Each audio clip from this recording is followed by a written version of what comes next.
Hola, muy buenas noches. Aquí hay un video para poder explicar un poco, resumir un poco los conceptos que están asociados a la evaluación 1 teórica y que también ayudan un poco para comprender cuando me pidan implementar algo, ¿verdad? Y yo tenga que explicar o esquematizar o dar una comprensión, ¿cierto?, de lo que estoy programando. Por último, para entenderlo. O sea, no por último, para poder entenderlo. Entonces, este PDF que está aquí ya resume esos conceptos y los voy a dejar disponible en la plataforma. Pero ahora quiero resumirlo, como para ir mezclando igual o explicando algunas cosas que pueden haber quedado en el tintero, dada que nuestra última clase fue el 27 y vimos filas, solo miramos las estructuras, ¿ya? Y con el profe ayudante indagaron un poco más. Entonces, ¿cuáles son los temas de esta evaluación? Básicamente la gestión de memoria dinámica. Recuerden que nosotros estamos trabajando con estructuras de datos dinámicas. Eso quiere decir que estamos usando direcciones de memoria y las estamos gestionando nosotros mismos. Eso parte por esa sección de la memoria que se llama heap, en donde yo tengo que hacerme responsable de solicitar la memoria y de liberarla. ¿Ya? Yo soy el responsable de pedir lo que necesito y devolverlo cuando ya no lo necesito. ¿Ya? A diferencia del stack, en donde el stack, la reserva y la liberación se hace de manera automática. Y ahí conversamos en la primera clase de qué es lo que va en un lugar y en otro. Hay una infografía por ahí que nos ayudaba a entender un poco eso. Malloc es una función que está disponible en C que me permite reservar memoria, ya para lo que yo necesite. Yo le indico cuánto quiero y me devuelve una dirección, una referencia a una parte de la memoria en donde yo tengo ese espacio, la referencia inicial. Y el free es la contraparte, ¿cierto? Es la que libera la memoria que yo en algún momento solicité o pedí, ¿ya? Para hacer las cosas bien y evitar el que se llene la memoria en algún momento. Es difícil en la época en la que estamos, pero teóricamente puede llegar a suceder. Yo debería ir liberando. Entonces, por eso si se fijan y miran la implementación de la fila que tenemos hasta ahora, hay una función que se llama extract y esa función libera la memoria, ¿ya? Porque si yo ya no necesito el nodo, es sentido común, ¿verdad? Que yo tenga que liberar ese espacio de memoria para que alguien más lo use. Si yo no lo hago, queda ahí dando vuelta y no hay una gestión de parte de la máquina de poder liberar esa memoria, ¿ya? Entonces se generan una serie de problemas ahí que causan más de un dolor de cabeza. Entonces esas dos funciones son las que me ayudan con esta gestión de la memoria dinámica. Casi todas las estructuras que nosotros vamos a ver están en esta dinámica de implementarlo usando punteros. ¿Ya? Eso me da una especie de libertad en el sentido de que no tengo un límite, ¿ya? A diferencia de los arreglos, en donde yo decía el arreglo que era de 10 y no podía agregar más de 10 elementos.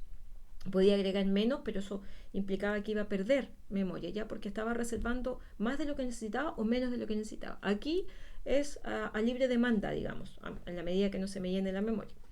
Después están los punteros y los operadores sobre esos punteros, la famosa flechita. Ustedes venían muy acostumbrados con el punto como operador, ¿cierto? Tenían el objeto, punto y una de las propiedades. Aquí cambió un poco y ahí el punto lo uso cuando mi estructura es estática y la flecha lo uso cuando es dinámica, cuando estoy hablando de punteros. Las uniones, que fue algo que presentamos, ¿verdad? Cuando vimos aquí, cuando vimos a la unión que está en los tipos, aquí presentamos a la unión que me permite a mí poder decir, indicar, ¿cierto? Que tengo en una misma unidad de memoria un INT, en este caso, y una cadena de caracteres. Aquí la gran pregunta es, ¿cuánta memoria ocupa este componente de mi tipo de dato que se llama dato? Este componente valor, porque acuérdense que yo puedo hacer un cálculo de la memoria necesaria, el size of me ayuda con eso. Entonces la gran pregunta que puede hacer es, ¿cuánta memoria necesito para guardar valor? Necesito la del entero, el valor de lo que me pesa un entero más lo que me pesa una cadena de caracteres. Es el valor del componente más grande. ¿Cuál es? ¿Ya? En estricto rigor y según lo que se puede manejar cuando yo creo o trabajo con uniones, la cantidad de memoria que necesito está determinada por el elemento más grande. se reserva para el más grande. Entonces aquí yo voy a reservar para el char cadena de 50 cuando yo haga la reserva de la memoria, ¿cierto? Para crear un objeto un elemento, perdón, de este tipo, se reserva para el más grande, de tal forma que si yo guardo un entero, el entero es técnicamente más pequeño que una cadena de 50 caracteres, pero significa que todavía me alcanza el espacio para guardar ese entero. Entonces, por regla, aquí vas a tener el espacio que ocupas es el que está determinado por la componente de más peso. En este caso, el char de 50, porque esto tengo un número entero contra un arreglo de 50 letras. Por lo tanto, el que manda aquí es ese. ¿Ya? Entonces, tenemos eso por ese lado. Vuelvo al PDF que está por aquí. Aquí está. Y los tipos de datos que ya hemos visto, tenemos un tipo de dato para la fila, un tipo de dato, el famoso tipo de dato elemento, hay uno que todavía no hemos usado, que se llama el nodo, que tiene izquierda y derecha, que lo vamos a usar después, pero ahí tengo varios tipos de datos definidos. Algunos son estáticos, otros son dinámicos, ¿cierto? Lo fuimos conversando en clase, el asterisco es la magia que me permite a mí distinguir entre uno y otro. Las filas como estructura de datos, la segunda estructura de datos que hemos usado, la primera de las listas, tiene políticas de inserción. En una fila yo no puedo insertar elementos donde a mí se me antoje, ¿ya? Sino que tengo que seguir una regla, la política de inserción. La gran mayoría de las estructuras que nosotros vemos tienen reglas de inserción y la fila es una de ellas. ¿Cuál es esa regla de inserción? Que los elementos que se incorporan a la fila o a la estructura lo hacen al final, después del último elemento que yo ingresé. Entonces, si yo tengo 20 elementos en mi fila, el 21º, es decir, el número 21, va a quedar después del último elemento ingresado. Y por eso en la fila, en la estructura de la fila, yo tengo una referencia a el primero y el último, que técnicamente son los únicos que importan. Los que están en el intermedio existen, claro, y los tengo que reconocer, pero no me sirven de mucho porque el criterio de una fila es primero en entrar, primero en salir. Entonces, este me sirve para saber a quién tengo que atender y este me sirve para saber que después de él viene el nuevo. ¿Ya? El resto no es que sean insignificantes, pero no tengo acceso a ellos. ¿Ya? Y eso es la otra diferencia que tiene una fila. La fila, yo no puedo acceder de manera directa a un elemento. Si yo quiero atender, si yo quiero procesar, si yo quiero mirar, incluso mirar el elemento que está en la 7ª posición en la fila, tengo que pasar indiscutiblemente por los 6 anteriores. Entonces eso me lleva un montón de problemas a la hora de procesarlo, que lo vemos un poco más adelante en el PDF, pero apunta a eso, ¿ya? A tener en esa estructura, en este caso, dos elementos, que el que primero me importa es el primer elemento de mi fila y el último. El resto ahí está como en el limbo. Entre el primero y el último voy a tener elementos, sí.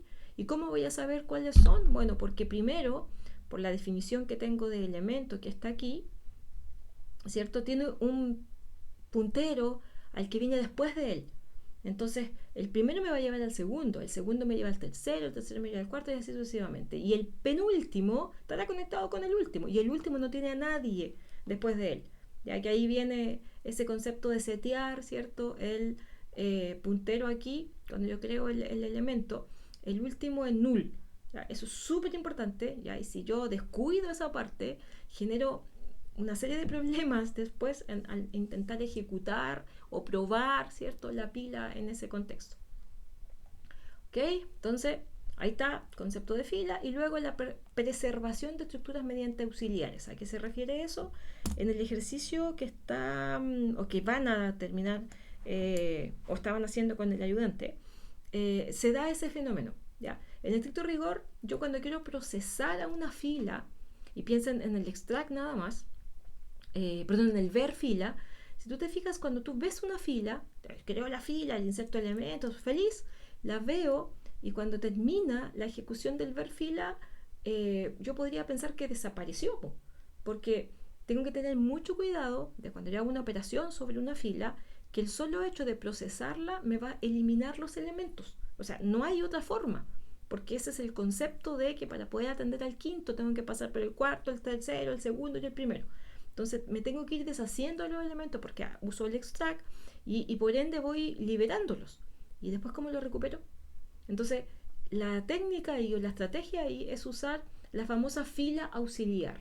¿Ya? Eso te va a pasar mucho Cuando veamos pilas, vas a usar pilas auxiliares, vas a usar una fila para poder invertir una pila, vas a usar una pila para poder hacer una cierta operación sobre la fila y así sucesivamente. ¿Ya? Las estructuras comienzan luego a trabajar en conjunto y a complementarse muchas veces dependiendo del caso de uso en el que tengamos. Hemos dicho que, por ejemplo, para manejar una lista de trabajos de impresión, el algoritmo que hay detrás de esa impresora, ¿cierto? Está pensado en una fila, ¿ya? Porque los trabajos que yo mando a imprimir, una impresora que está en red, ¿cierto? Todos los usuarios comienzan a enviar trabajos. Los trabajos se atienden en el orden de llegada y eso es una fila. Entonces, ¿cómo yo proceso ese documento? Ese documento tiene una cantidad de páginas, ¿cierto? Tiene un peso en particular. No lo va a ordenar por peso ni por la cantidad de páginas para imprimir los más pequeños primero, no. Lo imprime en el orden en el que el usuario lo envió. Y por eso se habla de que cuando tú te fijas en una impresora, ¿ya? Y tú lo mandas a imprimir y mandas más de un documento, te dice que el documento está encolado. ¿Ya? Significa que lo guardó en una estructura que le permite saber que los voy a juntar y los voy atendiendo en la medida que iban llegando. ¿Ya? Esa es una aplicación, ¿cierto? De ese tipo de estructura de datos. Cada una de ellas tiene una aplicación y un caso de uso particular que a medida que vayamos avanzando los vamos a ir viendo. Ok, ¿qué hace entonces esta guía? Que, insisto, se los voy a dejar en la plataforma. Explicar todos esos conceptos que tienen que ver con la teoría de esta cuestión. ¿Ya? El código, bien, ya yo puedo proclamarlo yo, se lo puedo pedir una IA, ¿verdad? Pero a mí me interesa manejar eso, saber cómo funciona para poder alterarlo. ¿Ya? Decir, oye, mira, esto la IA ya lo hemos conversado, comete muchos errores cuando está trabajando con punteros y hay ciertas labores donde comete más errores. Y pues yo tengo que ser responsable, ¿verdad? De entender por qué se cae y no seguir lidiando con ella para que me diga, no, es que eso no era así, poder manejarlo y gestionarlo yo, ya que es un punto importante en todo orden de cosas en lo que el desarrollo implica. Conceptos clave. Gestión de memoria, ya lo habíamos mencionado, el free, ¿cierto? Es la función mágica, la que yo responsablemente debo usar para liberar esa memoria de ese nodo que ya no quiero. Ya, el extract particularmente, la función extract del tab fila, que permite sacar el elemento que está en el principio de la fila, que es la regla, me libera la memoria, porque se supone que ya no lo voy a necesitar. Si lo voy a extraer es porque ya no quiero que esté. Y ahí viene el problema de ya, pero es que voy a eliminar la fila porque la quiero procesar. Sí, porque así es su sistema. Entonces, yo no la quiero perder. Bueno, entonces tienes que guardar una fila auxiliar para poder recuperarla después. Entonces, el free en ese sentido lo tengo que utilizar para ser responsable, como bien digo, yo pido memoria, una vez que ya no la necesite la devuelvo para que la use alguien más. Es una cuestión de criterio quizás, ¿ya? Y como dice aquí, no usarla puede que la aplicación, ¿cierto? El programa comience a ocupar memoria y eso en algún momento se va a llenar. ¿Ya? Yo no lleno la fila como estructura dinámica, no se llena por falta de, porque no me queden más elementos o no me quepan más elementos. Se llena porque la memoria, ¿cierto? Ya no da para más. Y eso significa que quedaron puras reservas ahí inutilizadas y no se liberaron. Insisto, es muy poco probable que suceda, pero conceptualmente, que es lo que estamos abordando nosotros aquí, es lo que debería suceder. Yo libero la memoria que dejé de usar. El concepto de unión, a diferencia de los struct, los componentes de una unión comparten el mismo espacio de memoria que les explicaba hace un ratito. Por lo tanto, aquí el tamaño de la unión viene predeterminado por el tamaño de la componente más grande. Eso es súper importante, ¿ya? Porque uno dice, ya, pero mira, está juntando enteros con float, pues yo puedo poner la cantidad de elementos de elementos que yo quiera dentro de la unión. Nosotros para simplificarlo hicimos un entero y un char, una cadena de caracteres, pero yo podría tener todo tipo de datos, incluso de los propios. Yo ahí estoy usando primitivos, pero podríamos tener lo que fuera. Entonces, bueno, pero ¿cómo? ¿Estás guardando aquí o duplicando o triplicando el espacio de memoria? No, porque se va a quedar con el más grande, ya con el tamaño de la componente más grande. Entonces esa memoria termina reservando. Los punteros colgantes, uy, dolor de cabeza. ¿Cuándo pasa eso? Cuando un puntero sigue apuntando a una dirección de memoria que ya ha sido liberada. Yo hago un free, eso desaparece. Y el puntero yo no dije que quedara en null. Entonces quedó apuntando a algo que ya no existe. Y uno de los primeros ejercicios que hicimos en clase mostramos que quedaba ahí. De hecho, si se recuerdan, cuando yo lo vi en clases, en la clase teórica, yo no tuve ningún problema. Todo funcionaba, todo perfecto, me mostraban los valores y cuando volvimos o trabajamos en el laboratorio, el resultado fue completamente distinto. ¿Ya? Entonces, esa temática, esa problemática se da con lo que se conoce como el puntero colgante. Y acá está la descripción de cuándo ocurre. Es vital, dice, resetear estos punteros en null tras un free, porque eso lo anula inmediatamente. El free libera, pero si yo no lo dejo en null, queda apuntando a algo que ya no existe, ¿ya? Algo que en algún momento existió, pero ya no está. ¿Ya? Entonces, eso es lo que genera todos esos errores en tiempos de compilación que son muy, pero muy desagradables. Operación destructiva, funciones como ver fila, como les decía yo, que utilizan el stack, eliminan los nodos permanentemente. Por lo tanto, para evitar esto es que yo uso una fila auxiliar, ¿ya? Que es lo que tuvieron que haber visto en el ejercicio de la ayudantía. Yo tenía que procesar la fila para hacer lo que fuera que tengo que hacer con la fila. No sé, sabes que tengo una fila de cadenas de caracteres y yo quiero seleccionar o dejar solo en la fila las palabras que empiecen con A. Ya, pero ¿qué haces con las otras? No, es que con las otras las tienes que eliminar. Ok, pero yo tengo que ir procesándolos de una por una y yo decido si eliminarlos, si quedarme con ella, pero aunque me decide quedarme con ella, voy a tener que sacarle igual para pasar al siguiente. Entonces, caos. Y ahí es donde yo uso esas filas o esas estructuras auxiliares. La fila la tienes que destruir. Para poder procesarla se tiene que destruir. Es una cuestión endémica a la fila, porque tiene su principio de first in, first out. Va a pasar lo mismo con las pilas, ¿ya? Entonces, para eso es que usamos estas estructuras auxiliares. Los famosos null.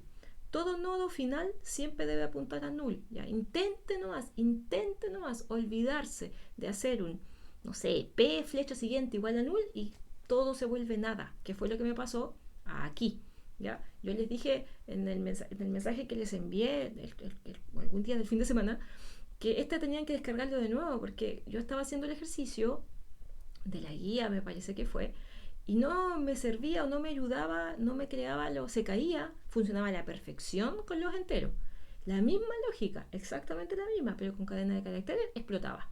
Y explotaba mal, ¿eh? Si se quedaba ahí colgado. Si control C tenía que hacer para poder matarlo. El problema estaba en que yo no tenía esta línea, no estaba. Entonces, como no estaba, él nunca supo, el elemento que yo estaba creando, nunca supo que era el último. Y es súper importante saber que el último elemento, su siguiente sea el null, porque ese es el fin de la historia, el fin de los nodos, el fin de los elementos.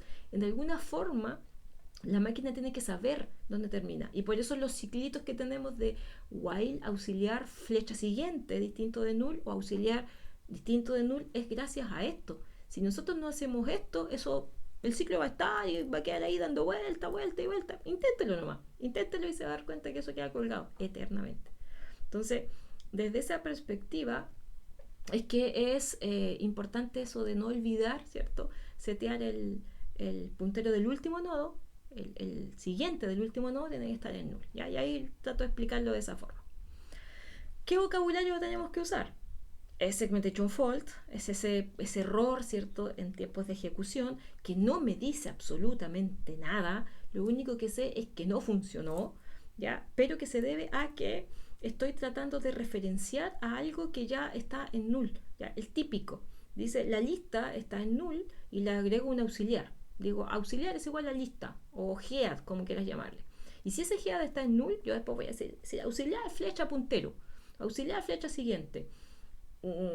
Pero el nulo no puede acceder a un componente porque no existe. Lo mismo les pasaba en orientación a objeto. Si el objeto estaba en null, si tú no creabas el objeto, no podías acceder a ninguno de sus componentes. Es la misma historia aquí, exactamente la misma. Entonces el segmentation for, ese ya es el acceso. Acuérdate que cuando tú estás trabajando con memoria dinámica, eres tú el responsable. Tú reservas, tú referencias, tú gestionas.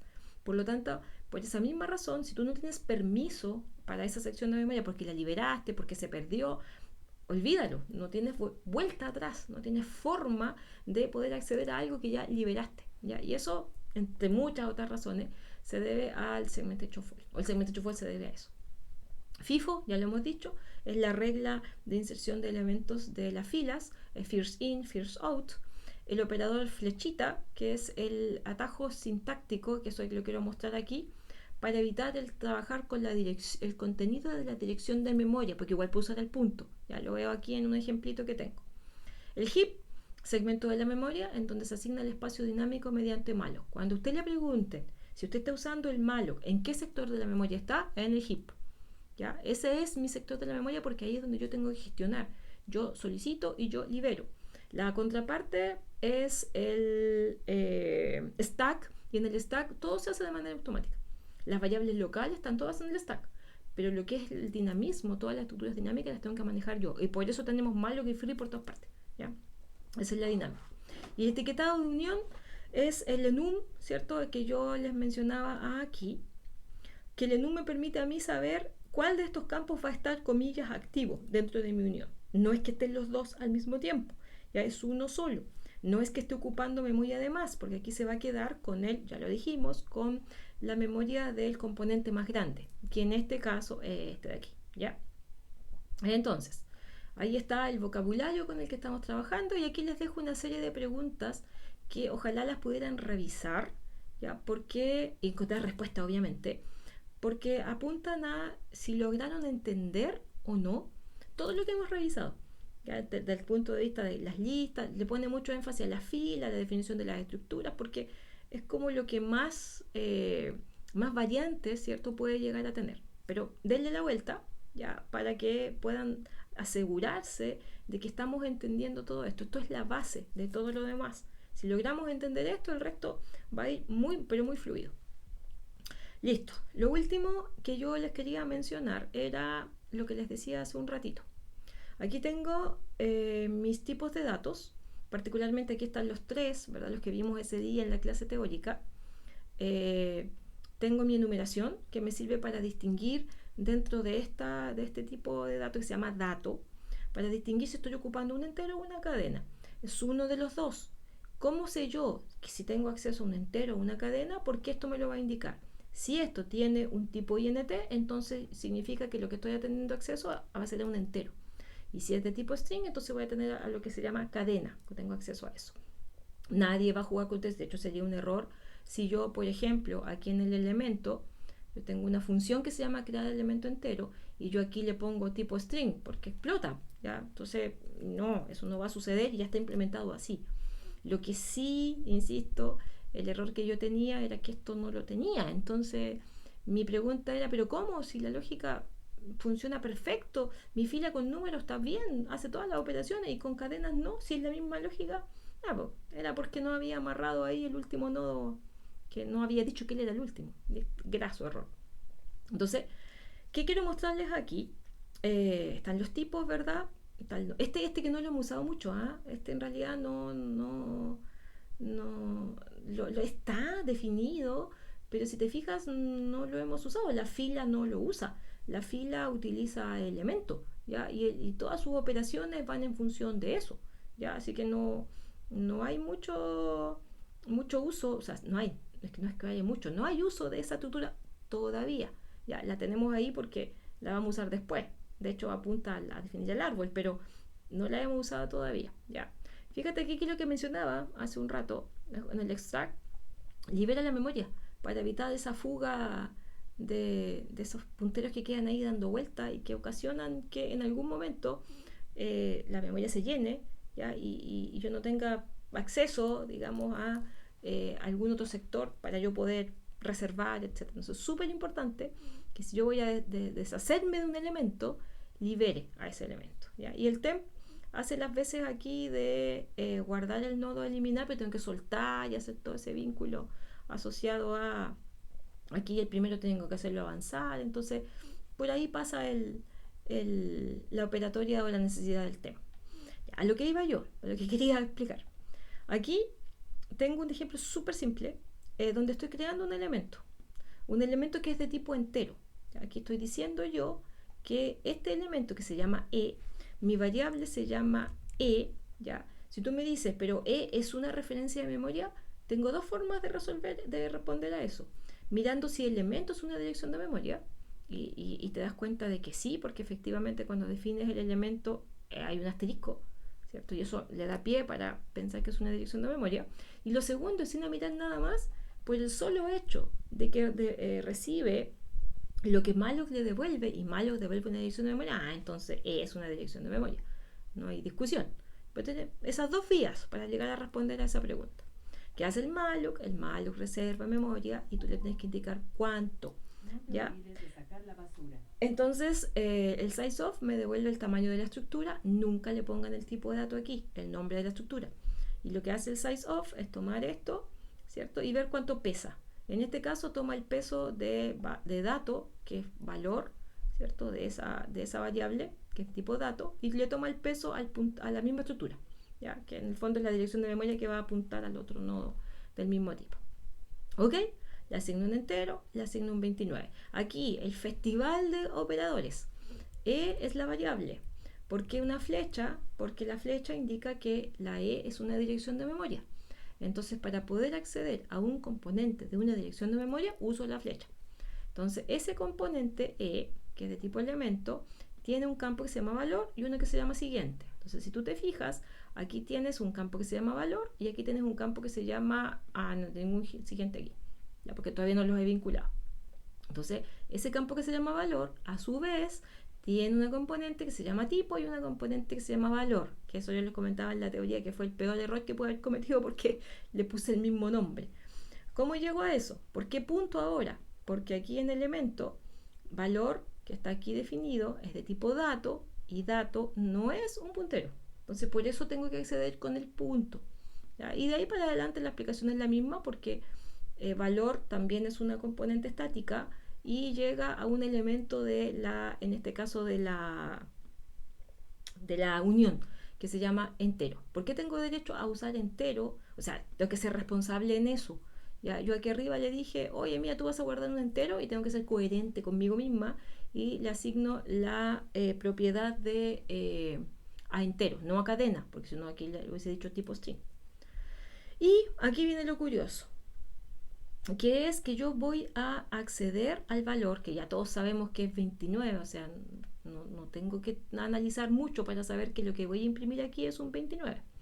Pero lo que quiero llegar yo es a que yo puedo acceder a ese mismo 29 y si me quiero deshacer de la flecha, ya, y ahí hago alusión inmediatamente si es que entendí todo este concepto, como la es una dirección de memoria, con el asterisco yo puedo acceder al contenido de esa dirección de memoria. Y el contenido de esa dirección de memoria ya viene a ser estático. Y por eso yo ahora puedo usar un punto. Si no me crees, yo voy a compilar esto aquí. Se llama 1 preparación. Entonces lo voy a compilar con el comando de siempre. gcc-wol -. Esto yo no se lo voy a apuntar en la prueba por si acaso. En la prueba teórica, ¿cómo es que se compila? No. Lo que sí te voy a pedir es que te acuerdes en el laboratorio. ¿Ya? Porque no me topé en el laboratorio anterior, en el desafío, que había gente que ni siquiera sabía cómo compilar. Entonces eso en la prueba te va a retrasar un poco. Así que anota los apuntes, ve cómo es que se compila para llegar con ese comando ahí listo y solo ejecutar. Aquí yo le voy a poner 1 preparación, que es el nombre del comillas ejecutable. Y ahora viene el nombre del el código fuente, que se llama 1 preparación.c. Entonces lo compilo. Aquí tienes que asegurarte de que no tenga warning. Los warnings son variables que dan vuelta ahí que tú las defines y no las usas, te reclama por eso. Y obviamente que no tenga errores. Ya si no compila, es otro escenario, ya, y es otro carril por el que debo ir. Acuérdate que debe compilar, debe funcionar y tiene que estar tu diagrama que sea coherente con tu código. Tiene que funcionar, obvio, para que mi diagrama tenga sentido. El diagrama no lo van a calificar si es que mi programa no funciona, porque significa que el diagrama está reflejando algo que me estaban pidiendo que resolver y no lo hace. ¿Ya? Entonces hay que tener esa figura súper clara. Entonces ejecuto ahora 1.1 preparación y me imprime 29 y 29. ¿Por qué? Porque yo tengo dos formas de acceder a lo mismo. Esto es un poquito lo que pasa cuando tienen el extract aquí, por eso lo quise explicar. Esto de aquí, pues tanto asterisco y tanto paréntesis, ¿qué significa? Es por eso, ¿ya? Porque yo quiero deshacerme de la flecha, bueno, y porque técnicamente aquí, si te fijas, aparece un asterisco. Entonces significa que el stack recibe una dirección de memoria. Significa que los cambios que yo haga a F, todo el mundo los va a ver. Y por eso que cuando vuelve, ¿cierto? La fila se va desocupando. Porque es lo que tengo que hacer. Porque si yo no la desocupo, nunca voy a poder acceder al último elemento si no paso por los n-1 anteriores. Entonces, esa es la jugada que debiesen tener en cuenta. Yo sé y lo justifico y por eso nosotros le damos esta implementación. Hay que entenderlo, ¿ya? Pero difícilmente van a tener que terminar replicando esto en algún ejercicio, ¿ya? Recuerden que les vamos a dar la base de los puntos H van de una sin tocar absolutamente nada. El main va a ir armado, ¿ya? Y lo único que van a tener que hacer es completar la función que le están pidiendo. Incluso el main va a tener el caso de prueba. Usted tiene que llamar a la función nomás. De acuerdo, la implementa, la llama y listo. Nada más que hacer. Entonces, en función de eso, es pase su dibujito y su comprensión gráfica y todo lo demás. Pero súper específico. No toque nada de las funciones .h. Nada del main, salvo agregar la implementación de la función que le van a pedir. Nada más. ¿Ya? Y eso era lo que les quería, comillas, compartir, porque sintetiza un poco la gran mayoría de las preguntas que aparecen en la evaluación teórica. Preocúpese de entender a cabalidad lo que hace cada cosa que tiene ahí, cada cosa de funcionalidad de la fila. De las listas fue la introducción a los punteros y el concepto del siguiente y el avanzar el puntero. Esa teoría está ahí. Y eso le servía para el resto de las cosas porque casi todas las estructuras que vamos a ver son dinámicas, ¿ya? Cualquier duda al correo electrónico, por favor, si algo no le quedó claro, si algo quiere preguntar, ahí tiene varias guías de ejercicio, más lo de la ayudantía, que se lo dejé a Oscar, para que puedan reforzar ahí y preocúpese de entender, ¿ya? De entender lo que está implementando para poder después resolver bien a la hora de hacer su diagrama. Eso es, espero que les sirva de algo y les dejo esto en la plataforma para que lo puedan descargar e imprimir si quieren para poder tenerlo en la prueba teórica y todo lo que ya me preguntaron hoy día y dije sí, se pueden usar apuntes siempre y cuando estén impresos, nada digital. Lo escribe a mano, hace su resumen, su mapa mental como usted quiera, pero todo es físico, ya no hay nada digital. ¿Ya? Y el laboratorio, la prueba se resuelve en los computadores del laboratorio, no los equipos personales. Eso es, muchísimas gracias y reitero, espero que les haya servido de algo. Nos vemos en algún próximo video. Que estén muy bien.